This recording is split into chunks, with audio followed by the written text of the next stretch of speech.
Assalamualaikum warahmatullahi wabarakatuh. Di sini saya akan menjelaskan tentang metode permainan pembelajaran bahasa SD atau MI. Pengertian: metode permainan adalah sebuah cara yang digunakan untuk menyampaikan pelajaran dengan menggunakan berbagai bentuk permainan yang dapat menciptakan suasana yang menyenangkan, serius, dan tidak mengabaikan jurusan yang akan dicapai. Yang pertama yaitu metode permainan. Dalam hal ini berikut adalah kegiatan-kegiatan terpadunya. Yang pertama, belajar dan bermain diintegrasikan dengan materi pembelajaran. Jadi dalam permainan ini bukan hanya bersenang-senang saja, tetapi ada sangkut pautnya dengan pembelajaran. Hal ini akan membuat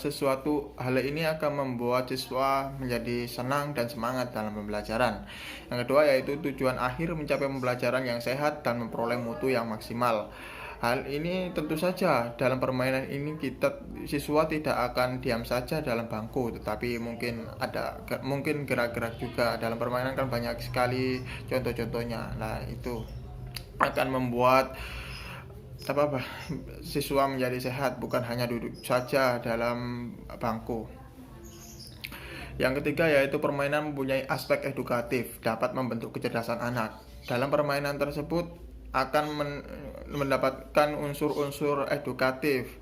Jadi bukan hanya sekedar bermain dan bersenang-senang saja, tetapi ada nilai-nilai edukatif yang akan membuat siswa semakin berpikir dan akan memaksimalkan kecerdasannya. Yang keempat, bermain bermanfaat untuk menambah tumbuh kembang seseorang.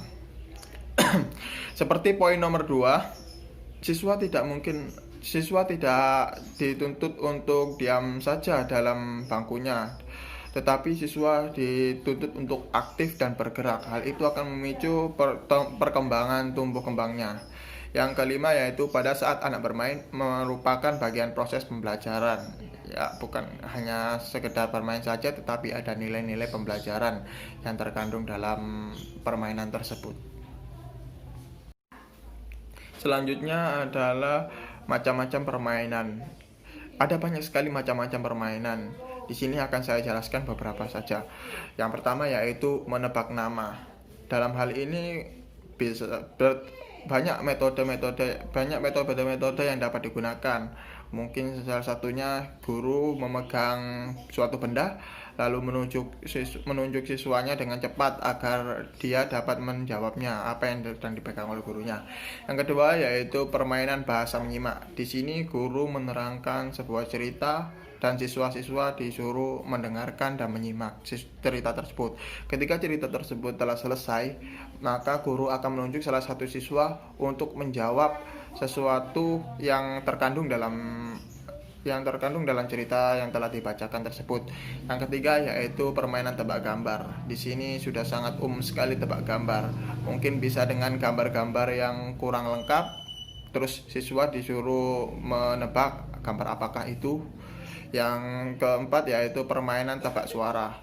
Hal ini bisa dilakukan secara berkelompok. Permainan ini dapat dilakukan secara berkelompok, di mana salah satu perwakilan dari kelompok akan maju untuk menunjukkan suara-suara dari benda, hewan, dan lain-lain, dan kemudian kelompok lainnya akan menebak suara apakah itu. Kelebihan metode pembelajaran yaitu melatih anak mendramasikan sesuatu yang melatih keberaniannya. Agar anak bisa belajar melatih keberanian itu, kita harus melatih mentalnya agar mental si anak tidak down ketika ada seorang guru menanyai tentang pembelajaran yang harus dia pahami. Dan yang kedua, metode ini akan menarik perhatian anak sehingga suasana kelas menjadi hidup. Apa sih metodenya itu? Ya misalnya dalam pembelajaran itu kita diselingi dengan bermain, tapi tidak selalu bermain terus. Itu harus diseling-seling dalam mengajar. Dan yang ketiga, anak dapat menghayati suatu peristiwa, mudah mengambil kesimpulan berdasarkan penghayatan sendiri. Jadi anak itu diajarkan untuk merangkum biar bisa melatih materi yang sudah dia tangkap selama pembelajaran. Dan yang ketiga, anak dilatih untuk menyusun pikirannya secara teratur. Kelemahan metode permainan. Yang pertama, tidak semua topik disajikan dalam permainan. Materi juga bisa kok disampaikan dalam permainan bernyanyi, misalnya 1 ditambah 1 sama dengan 2. Contohnya ya teman-teman. Dan yang kedua yaitu memerlukan banyak waktu. Jadi jika kita mengajar kepada anak itu harus mempunyai waktu yang senggang dan tidak mengganggu mata pelajaran yang lain. Dan yang ketiga, menentukan kalah menang dan bayar membayar dapat berakibat negatif. Biasanya anak kecil itu ya kayak ada taruhan gitu. Kalau yang menang harus membayar, yang kalah ada ada perjanjian, yang kalah suruh beliin apa gitu. Itu tidak boleh ya teman-teman. Dan yang keempat, mungkin terjadi pertengkaran. Misalnya si anak yang kalah ini nggak mau mengaku kalau dia kalah, timbullah pertengkaran antara si anak yang menang dan si anak yang kalah. Dan yang kelima yaitu mengganggu ketenangan belajar masing-masing kelas. Jadi metode belajar ini tidak harus selamanya digunakan ya. Ini hanya untuk sebagai hiburan semata aja. Kalau selalu digunakan akan mengganggu kelas yang lain juga. Kedua yaitu metode role player. Suatu cara mengajar dengan mendramatiskan bentuk tingkah laku dalam hubungan sosial.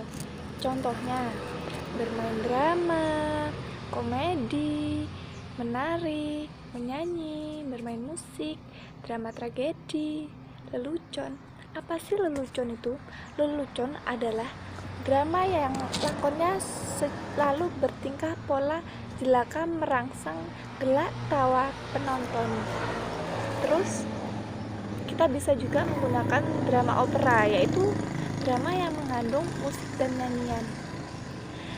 Menurut saya drama komedi itu ya drama yang lelucu, menggelitik, penuh kegembiraan.